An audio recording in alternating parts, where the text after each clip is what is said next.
Welcome to True Crime Documentary. Today we dive into a chilling story of betrayal, secrets and murder. In the summer of 2014, a respected high school football coach was brutally murdered in his own home. But this was no random act of violence.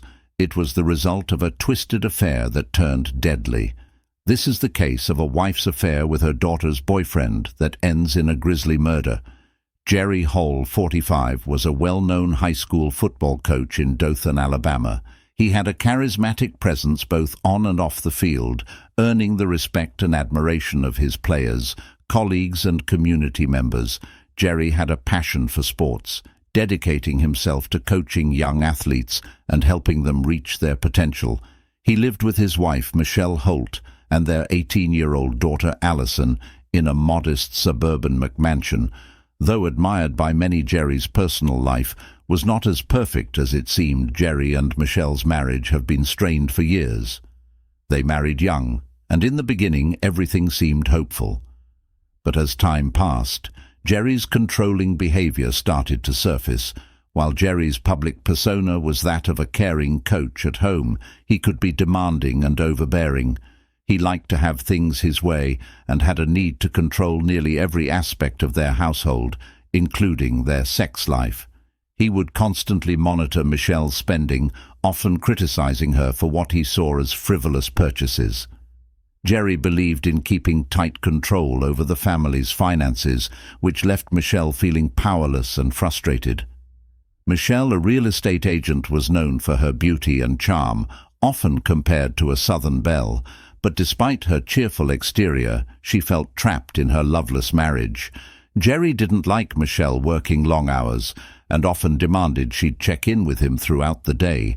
This made Michelle feel suffocated.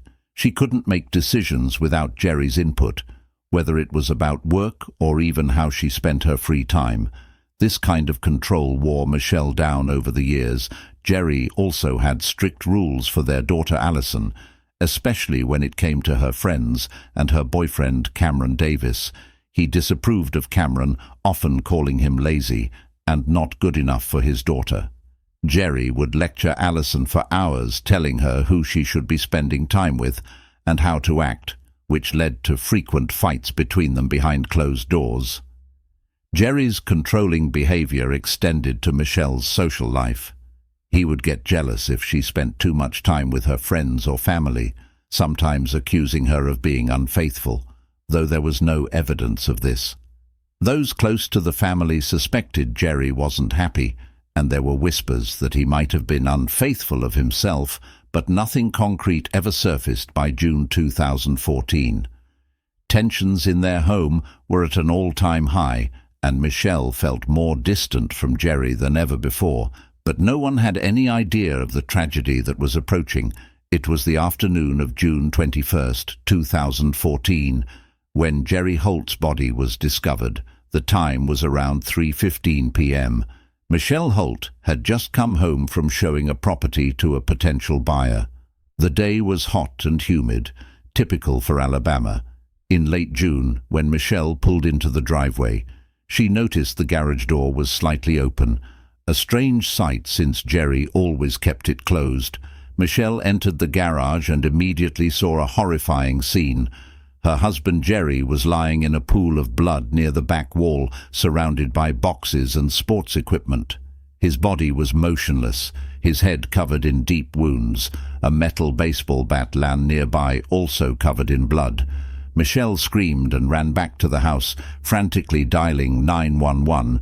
Her voice shook as she told the dispatcher that her husband was dead. Police arrived quickly within 10 minutes of Michelle's call. One of the first responders later described the scene as gruesome. Jerry's body showed clear signs of a violent struggle. His hands were bruised, likely from trying to defend himself. The garage itself was in disarray, with scattered tools and boxes knocked over. Michelle, in shock, with sitting on the front steps. When the police arrived, neighbors had gathered outside, whispering among themselves. Michelle couldn't stop crying, repeatedly saying with uncharacteristic profanity, "I don't understand what the bleep happened." Officers from the Dothan Police Department soon arrived on the scene. They began securing the area and documenting evidence of the murder weapon. The baseball bat was quickly identified as the one Jerry had gifted to Cameron Davis, his daughter's boyfriend, months earlier. As police taped off the garage, paramedics confirmed that Jerry had been dead for at least a couple of hours. Investigators combed through the garage looking for clues. There were no signs of forced entry, leading detectives to believe that Jerry knew his killer. His car was still parked in the driveway, and nothing appeared to have been stolen, ruling out the possibility of a robbery gone wrong for the community of Dothan. News of Jerry's death spread quickly, shocking those who knew him. Everyone wondered who could have committed such a brutal crime, and why the Dothan Police Department arrived on the scene just after Michelle Holt's frantic 911 call. Detective Lauren Reed, a seasoned investigator known for her sharp instincts, led the investigation alongside Detective Jack J. Canterbury. Canterbury was new to the team, but eager to prove himself, and was rumored to be sleeping his way to the top. The two detectives quickly assessed the chaotic scene in the whole family garage. Jerry Holt's body lay on the concrete floor, blood pooled around his head from multiple blows. His face was barely recognizable due to the brutal nature of the attack to the detectives. It looked a lot like a crumpled ball of cabbage soaked with theist sauce. The murder weapon, a metal baseball bat, was found nearby, stained with blood. Investigators noted that the bat wasn't just any bat. It was the same one Jerry had gifted to his daughter's boyfriend, Cameron Davis. This detail immediately piqued their interest, as it tied the weapon to someone Jerry had known well. The garage itself was a mess, with boxes of sporting equipment knocked over and tools scattered across the floor. Police suspected that Jerry had put up a fight against his attacker. His knuckles were bruised, and there were deep scratches on his arms, likely defensive wounds. This suggested the attack had been personal, not just a random act of violence. Detective Reed immediately noticed the absence of forced entry. The garage door had been left open slightly, but there were no signs that anyone had broken into the house.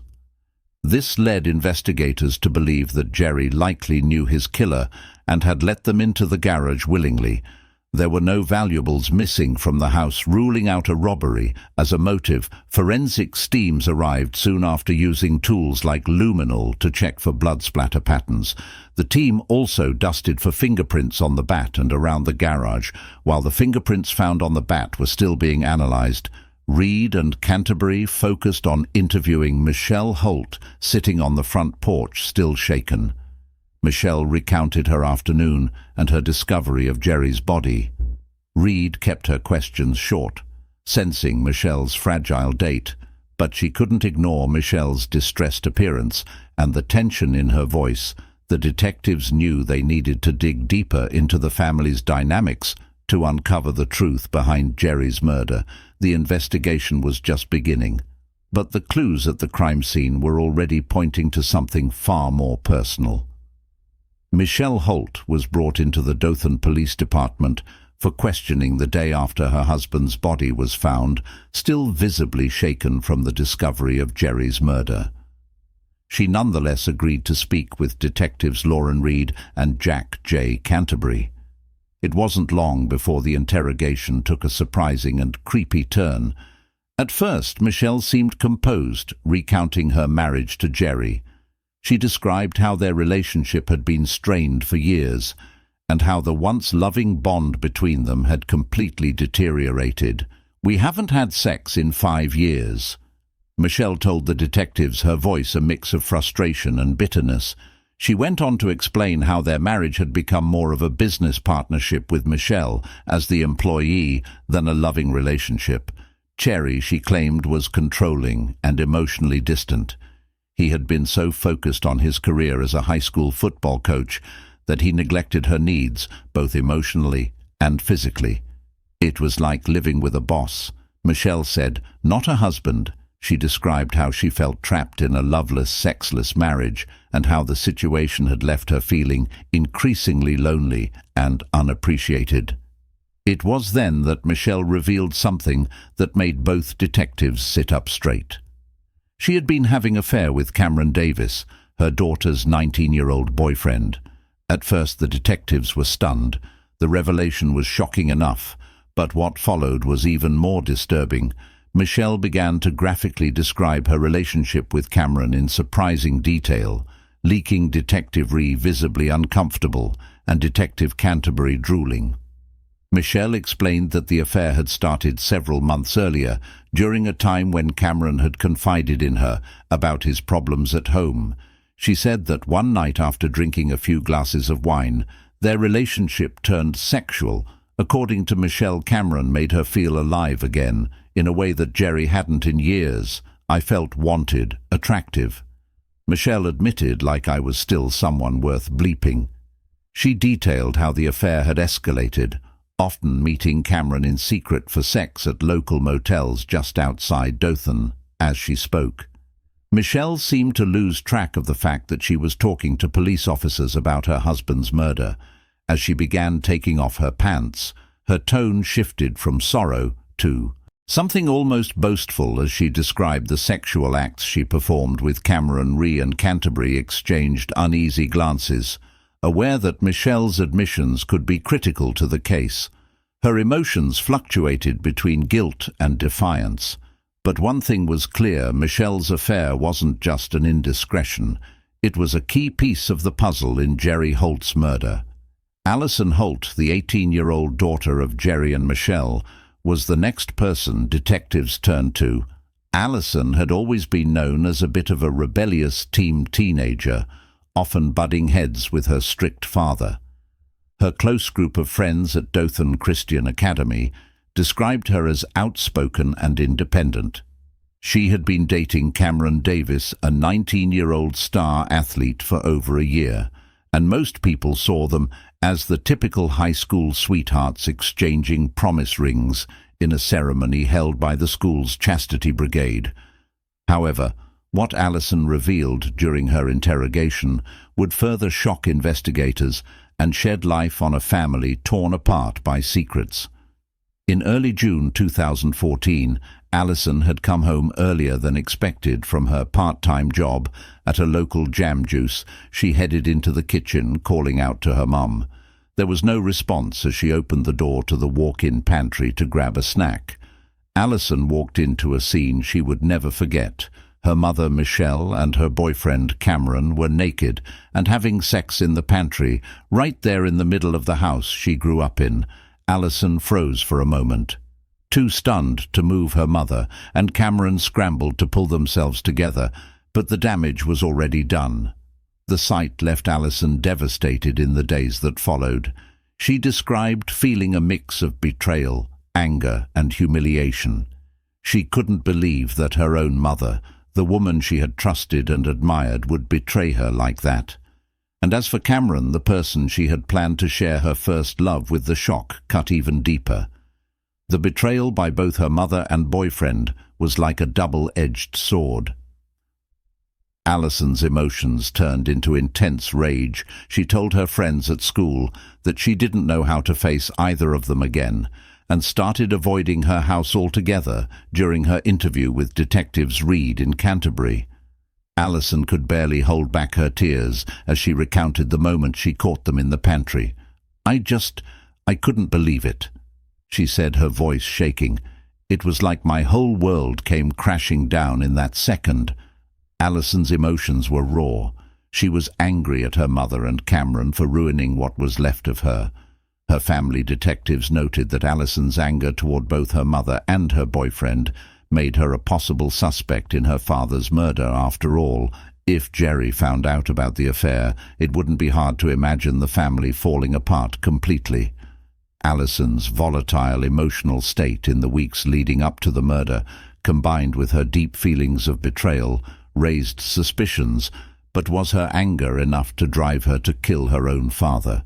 Police weren't sure yet, but they knew they couldn't rule her out. On June 18th, 2014, Dothan police stumbled upon a critical piece of evidence that would shift the entire investigation. It was a sweltering afternoon with temperatures climbing above 90 degrees. Typical Alabama summer weather. Detective Reed was singing through Jerry Holt's emails and phone records, trying to make sense of his life in the weeks leading up to his death. That's when a series of unsettling emails from Jerry to himself caught his eye. The emails were drafts never sent, and each one was titled, "My Plan." As Reed opened them, he quickly realized what Jerry had been doing. He had discovered the affair between Michelle and Cameron weeks before his murder. In these drafts, Jerry detailed his plan to publicly expose them at a local community fundraiser scheduled for July. The drafts revealed Jerry's intention to gather evidence of their secret relationship and confront them in front of the town, humiliating them both in the process. The twist changed everything. Jerry had been quietly gathering photos, text messages, and even private Facebook messages between Michelle and Cameron. He planned to display them in a slideshow during his speech at the event. The anger and bitterness in the emails were palpable. Jerry wanted revenge, not just on his wife, but also on the young man who had been sleeping with his daughter's boyfriend. He seemed determined to ruin both of their lives. When Detective Reed showed the emails to his partner, Detective Canterbury, the mood in the office shifted. What they had initially believed was a crime of passion now seemed more like a deadly culmination of a long, simmering family conflict. It's no wonder things escalated. Canterbury remarked that son of a bleep was ready to burn everything down. The detectives realized that Michelle and Cameron must have known, or at least suspected, that Jerry was onto them. This revelation introduced a new layer of motive fear if Jerry had followed through with this plan. Michelle and Cameron would have been publicly shamed, their reputations destroyed. The email showed that Jerry's plan was cruel and vindictive, making it plausible that Michelle, Cameron, or even Allison might have felt trapped and desperate enough to kill. The discovery of Jerry's revenge plot made the detectives rethink everything they knew about the case. Now they had to consider how far someone would go to stop Jerry from revealing the affair. Michelle HTS affair with her daughter's boyfriend, Cameron Davis, didn't happen overnight. It began with small moments until it spiraled into full-blown sex. Cameron, 19 years old and a star athlete at Dothan Christian Academy, was known for his good looks and charm. But he had one particular reputation. He was very interested in sex. His friends joked that he was hornier than a Roseros, and Michelle, 43, knew exactly how to exploit that. In early April 2014, Michelle and Cameron found themselves alone at the whole family home. Jerry was at work, and Allison, Cameron's girlfriend, was out with friends. Michelle offered Cameron a drink and began undressing in front of him. While talking about her sexless marriage, she played the stereotypical role of the lonely, neglected wife. Cameron, initially taken aback, felt flattered by her attention and her pot. She told him Jerry hadn't touched her in 5 years, and before long Michelle leaned in and initiated sex. That first kiss led to dozens of secret meetings for sex. The affair developed quickly. Michelle seduced Cameron with her attention and eagerness for sex. Something he shared. They started texting regularly, exchanging explicit messages, and meeting at Michelle's house for sex when no one else was around.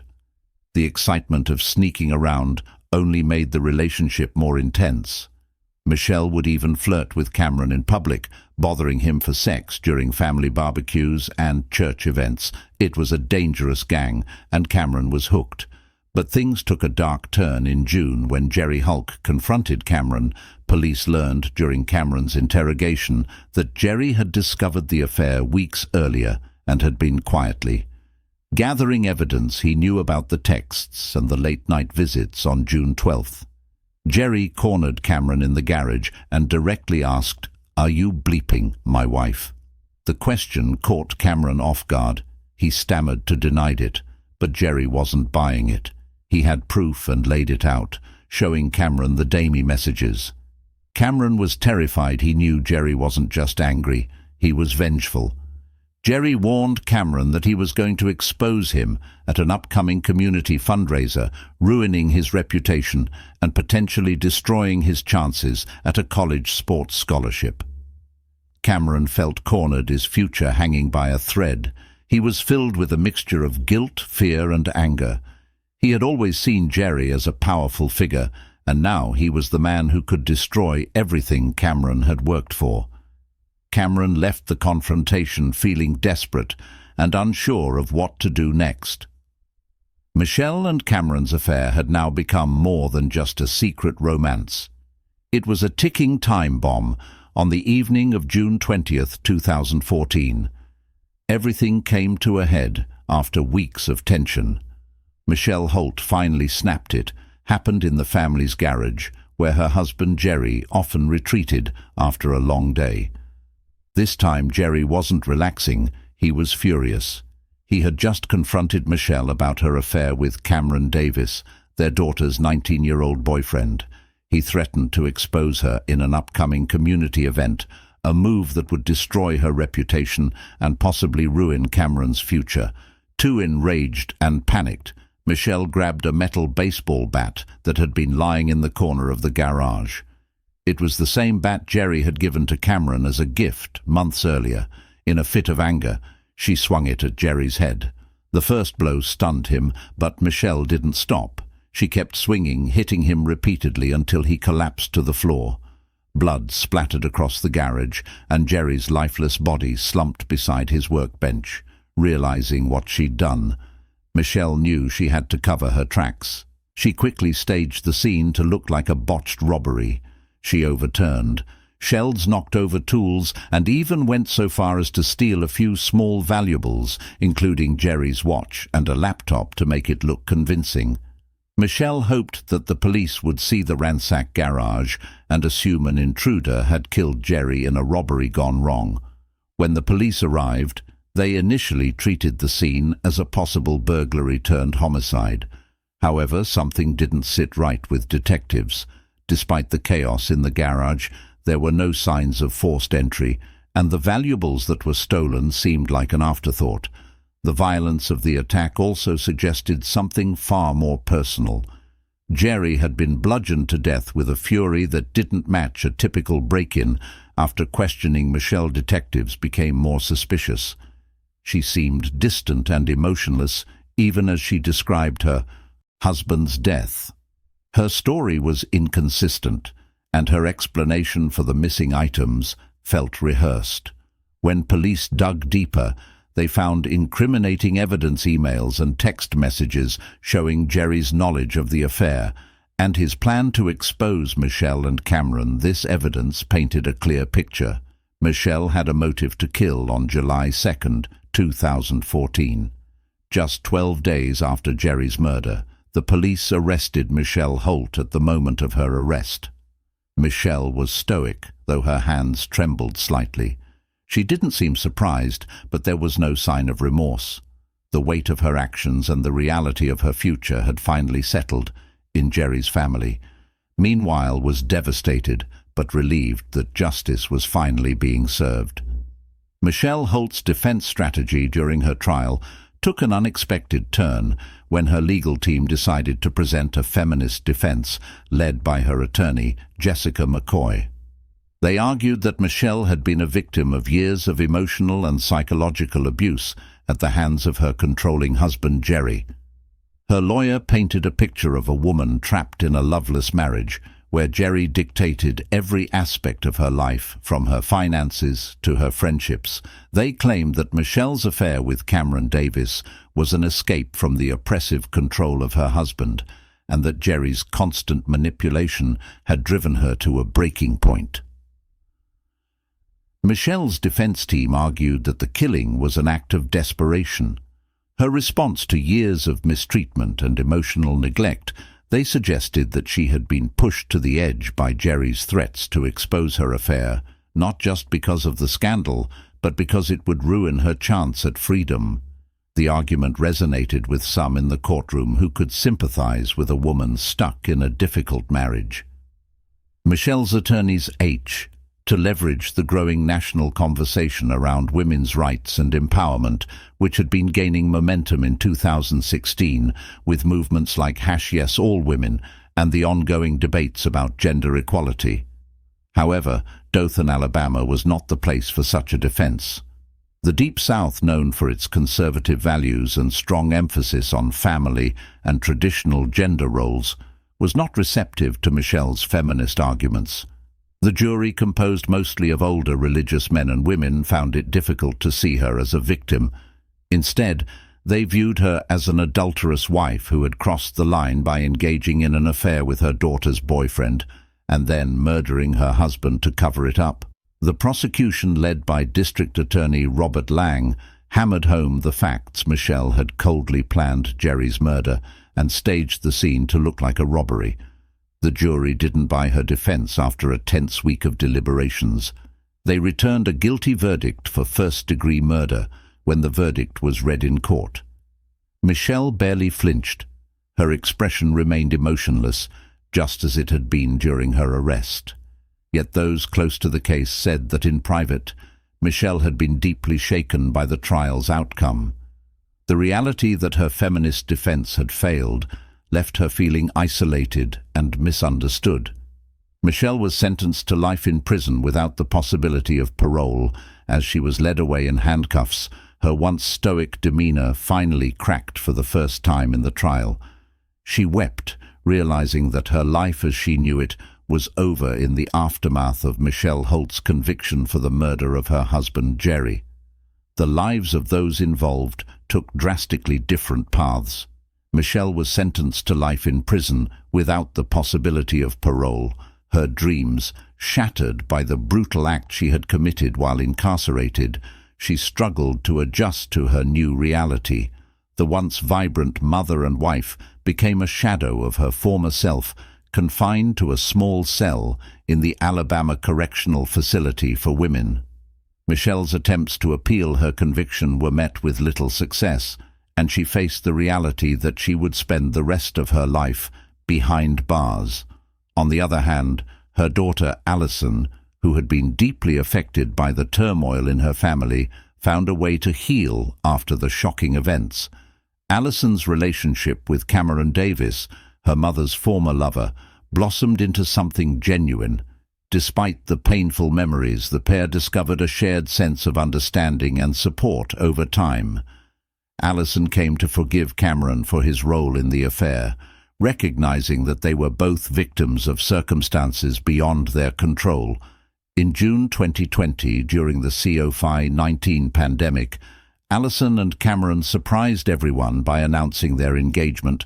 The couple held a small, intimate ceremony, abiding by the social distancing rules in place at the time, with just a handful of friends and family members in attendance. They exchanged VBS in a charming backyard setting, surrounded by blooming flowers and colorful decorations. The event was filled with joy and laughter, serving as a beacon of hope.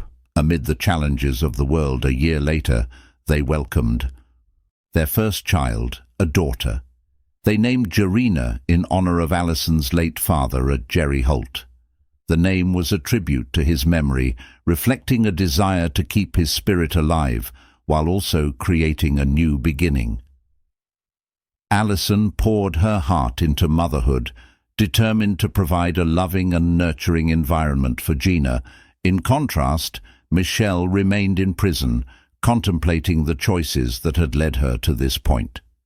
The contrasting paths of these three individuals highlighted the lasting impact of one tragic decision, forever changing their lives in ways they could never have imagined. And so the tragic story of Jerry Holt's life comes to an end, a family torn apart by lies, betrayal, and violence, leaving behind scars that may never heal. This is True Crime Documentary, and we'll be back next week with another haunting case.